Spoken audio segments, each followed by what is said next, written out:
Hi, it's Russ from the Training Institute. I'm going to talk a little bit here about hoarding disorder. My goal for the session would be to describe hoarding disorder so we understand the diagnostic criteria, explore some ways that this disorder manifests, things you're going to see, think a little bit about possible causes and correlations, and then crucially, I want to wrap up by just having us think a little bit about what would be the best way to communicate with folks that have this condition. Okay, so first thing I'd like you to do actually is just a little thought experiment in your head. I want you to think about something that you own, right? That you have no use for, but you do not want to get rid of it. Maybe it's a box of something in your closet or basement or something like that. But it's an interesting idea, isn't it, to think about like how we collect things that really have no utility anymore, but it's difficult to part with. Why do we love some of our possessions like that? Hoarding disorder is that same idea, but taken to a very great degree so that it actually starts to cause dysfunction. I'd like to actually start by having us think about the difference here between collecting, all right? So a lot of people collect things, collect old radios or records, vinyl records. I know a lot of people who collect records, books. It's this idea of enjoying and preserving objects. They usually have some sort of historical or aesthetic or emotional value.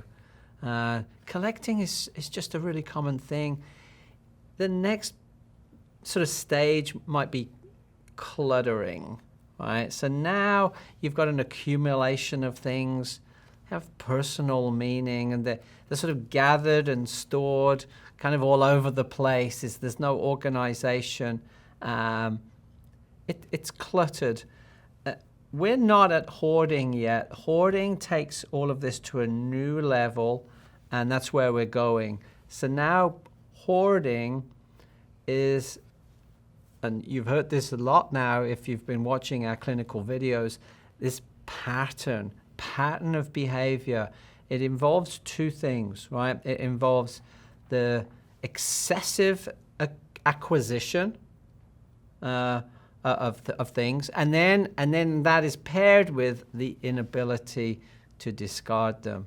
And what happens is they cover large parts of the home. So the home becomes difficult to live in. So you can see that collecting and cluttering, things that are fairly normal, we're talking about hoarding, it goes into this different realm. So an interesting note for the neuroscientists out there or the budding neurobiologists, it's a new problem for our arguably ancient brains. Most of our human history, the problem, one of the problems has been scarcity, right? So it's an easy argument to make that we've evolved for scarcity, that we would hang on to things that are possibly useful because for most of our history, things have been scarce. And now, sort of suddenly, almost overnight, things are not scarce and we have an overabundance. So, maybe one of the issues that we're starting to look at here is that our brain is not really equipped for this. It's still back in like, no, I've got to hang on to everything because things are very scarce. So I think we're looking at a kind of a whole new problem, arguably, for humanity, if that's not being a bit too philosophical. But let's take a look here at the diagnosis itself. And this is fairly new. So this was recognized as a separate disorder in DSM-5. which was 2013. Okay, so DSM is updated periodically. It's roughly every decade, every dozen or so years, they come up with a new edition. And in 2013, they did DSM-5, and hoarding disorder was put in there. And the chief researcher here, if you want to start doing the reading and looking up, is Randy Frost. Okay, and you can see that he has a book there written with his research partner, and great title. It's just called Stuff, but it's about ownership of things and why certain people need that so much and can't get rid of stuff. So now, like all of the diagnoses in the manual, you got this list of diagnostic criteria. Persistent difficulty parting with possessions, regardless of their value. All right? And often there's really no value at all, as you'll see. There's considerable distress when being asked to discard them.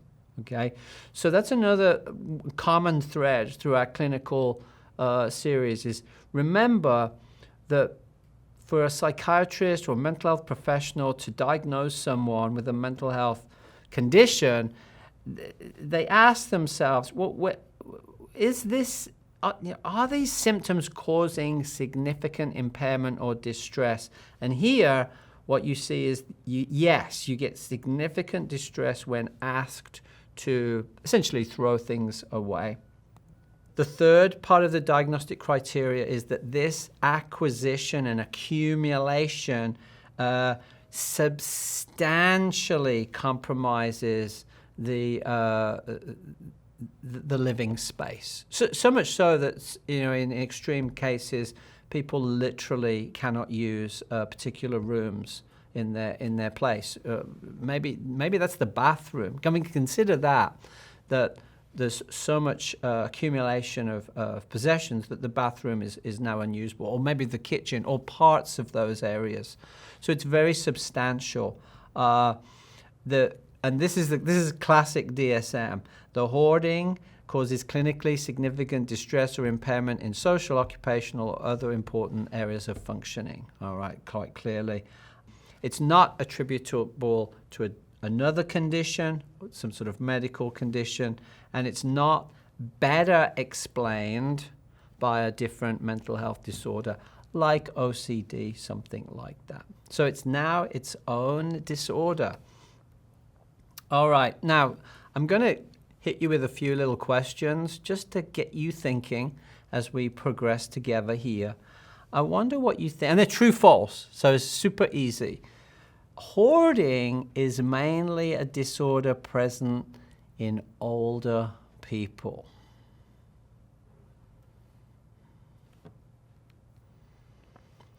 Well, that is false, but of course it manifests more in older people. It is thought that the effects and dysfunction are just more noticeable in older people because they've had a lot of time to accumulate things, but the tendency to accumulate and not be able to discard is there younger. So that one's an interesting one. What about this? Hoarding disorder is less common than schizophrenia across a general population. Well, the answer there is false again. It is more common. Schizophrenia tends to run at about 1% across any given population. And hoarding is quite a bit more common than that, somewhere between 2 and 6%, depending what studies you read. But it's definitely more. Number 3, hoarding is a kind of OCD, obsessive compulsive disorder.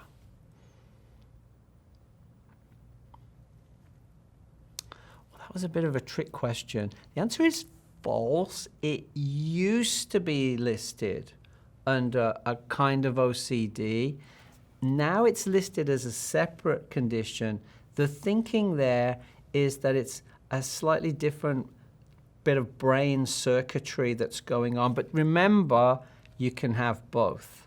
Okay, so it could be a comorbid condition for some people, but it's considered separate and different from obsessive compulsive disorder. This one's easy. True or false? People with hoarding disorders are basically lazy and just can't clean up, or don't clean up because of laziness. Easy one, that's also false. The problem doesn't lie with a motivation and laziness. It lies with decision making. Right? So that's kind of an interesting point, where someone looks at an item and the decision about whether to acquire it or later discard it, there's a block there, and they can't make that decision, or they can't make a very effective decision for some reason. It's not to do with laziness. The best way, true or false, the best way to help someone with hoarding disorder is to clean the place up. Again, false, right? In fact, this can actually be kind of abusive and cause great distress. And guess what? People under stress go to their coping strategies, right? And people with a hoarding disorder, guess what they do when they're stressed? Guess what gives them joy and comfort and brings their stress down? It's going and getting some stuff and acquiring it and keeping it. So you can make the situation worse long term by forcing people to clean up.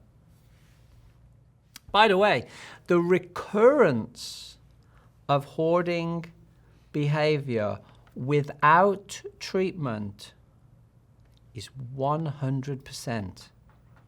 Right? 100. If you just take someone with a hoarding disorder, get rid of all their stuff for them, they will get it all back without treatment. Interesting stuff. Last one. I know you're enjoying it. True or false? Evidence suggests that the cause of the disorder seems to be at least partly genetic. True. So it's a pretty high number of sufferers have some family history. We can confidently state it like that.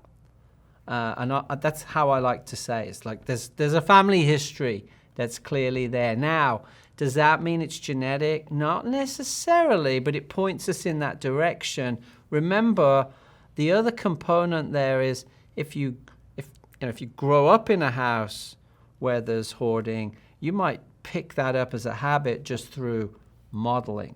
So it's difficult to tease that apart. Am I doing this because I just sort of copied what my dad did, or did I actually inherit the genes? I'm not really sure. What you can confidently state is that it seems to run in families. Okay, so I want to break down the symptoms into 4 areas, all right? The first one is this overall thing of inability to get rid of stuff and stop acquiring more stuff, all right? So what do you see here? Well, you see numerous things. You'll see stuff in the home that's things that are quite valuable. The things of value in terms of sentimental value, maybe even intrinsic value, right? Things that are very useful. But then you'll see that paired with things that have no value whatsoever. And an absolute classic for this is stacks of old newspapers. That's really common. And I mean wall-to-wall stacks of newspapers that are old, have no value, no one's ever going to look at them. That's a common one. Now, what you see very often is the stuff has some connection to memory, right? And so this makes it very difficult to get rid of. Little things like a receipt. Now you might think, well, who cares if someone keeps a receipt. Well, what if there's 20 boxes of receipts? See, like now it went from like, well, that's a pretty normal type of behavior to something that's dysfunctional. It seems like there can be some connection. Well, this receipt reminds me, this was the day that me and my mom went to the mall, and it seems to have this psychological chain of like, if I get rid of the receipt, I'm erasing the memory of that day with my mom. So when psychologists work with people who have this disorder, that's often the one line of inquiry, like, what does this mean to you? Because if we're going to ask them to discard it, then they have to address, well, what am I discarding? And those can be very emotional conversations. Another thing that people with the disorder do is they tend to stockpile. All right, so I like thinking back to, the days when scarcity really was an issue, because what they often say is, oh, well, this might be useful one day. So you might see someone with a box of old nails, right? Many of the nails could be bent and rusty. But you can straighten a nail and you can use it, but will you? And so but the thought process is, yeah, but that could come in handy, Russ. I might need that one day. And then stuff as reminders. So there's all this sort of different types of stuff, and it's not just like one reason why people are using it. It could be stockpiling, it could be sentimental, could be a link to a memory, could be useful, could be beautiful.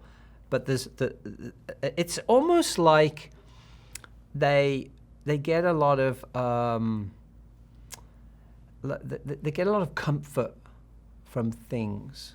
And that's an interesting thing to think about too, because to some extent we all do that. The things that we have give us comfort until there's too many. So that's one area. The second area that's important is the stuff is disorganized. Okay, so this is not collections. It's that decision making.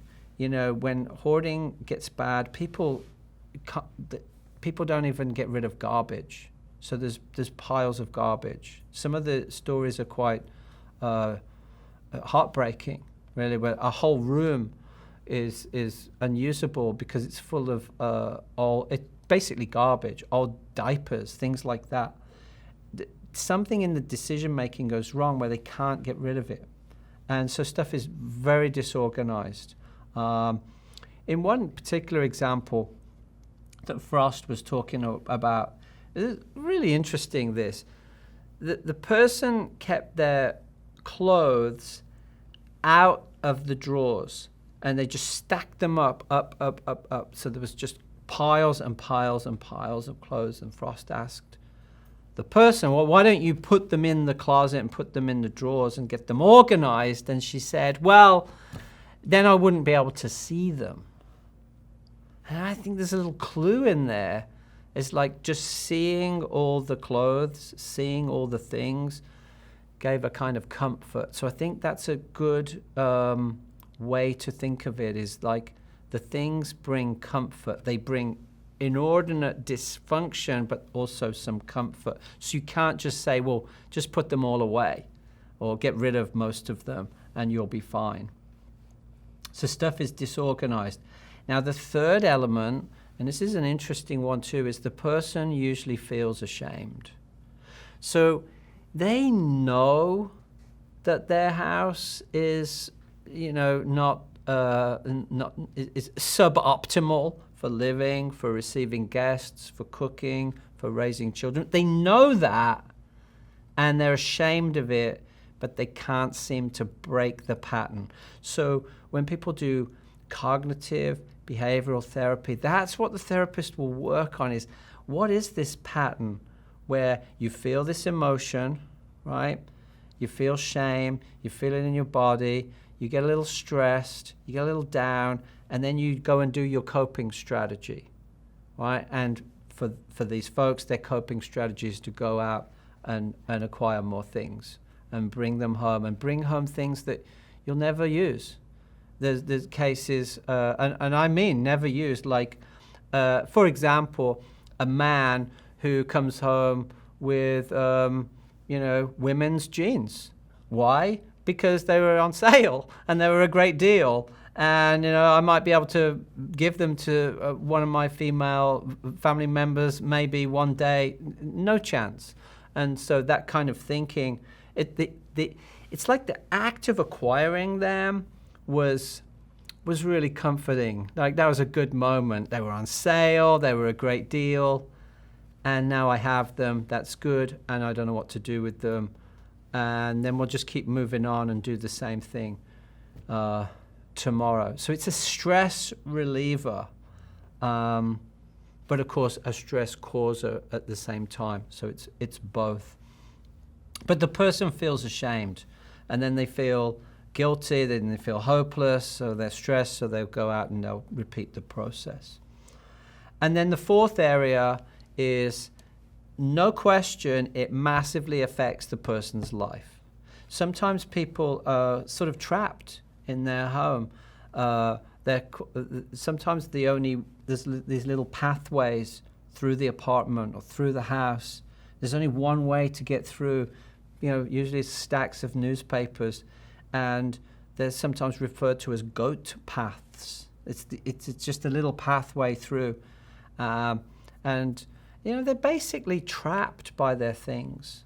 They can't really live effectively in that home. It's sometimes very dangerous. Often it's a massive fire hazard, but it leads to financial ruin, leads to debt, relationship problems. The actual structure of the house is often in disrepair. If you can't even, like, if you have a problem with your boiler, but you're ashamed to get a repair person out because they'll judge you, and actually you can't even get to the boiler, then you're just going to leave it. That kind of pattern is common, and houses go into disrepair. And people helping with the hoarding problem is usually a terrible experience. Terrible. Because the solution seems so obvious. Clean up, get rid of this, get rid of that, actually get rid of almost everything and start over and you're good to go. But the psychological thing, the stress thing, the comfort thing hasn't been dealt with, so it won't work. A quick mention for a type of hoarding that's pretty troubling for most people to learn about. So do this with discretion and with care, but it's important that I mention it, is some people engage in animal hoarding.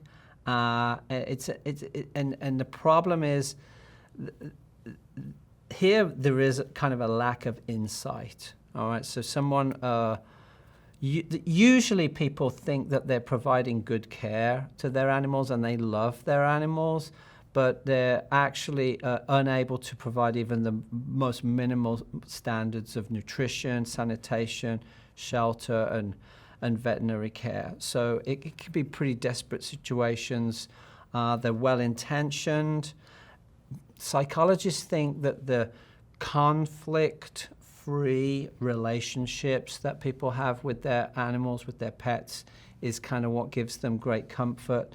But up to 80% of animal hoarders, if I'm going to use that phrase, actually have deceased or dying animals in their home. So this is a dreadfully sad situation, and one that, like I said, I advise you to research with a little bit of due diligence and care, because it's pretty upsetting. But nevertheless, that is happening, and those folks need a tremendous amount of help. Some of you watching are probably thinking, I think I know what this is about. I bet you this is about trauma. And I don't blame you for thinking that.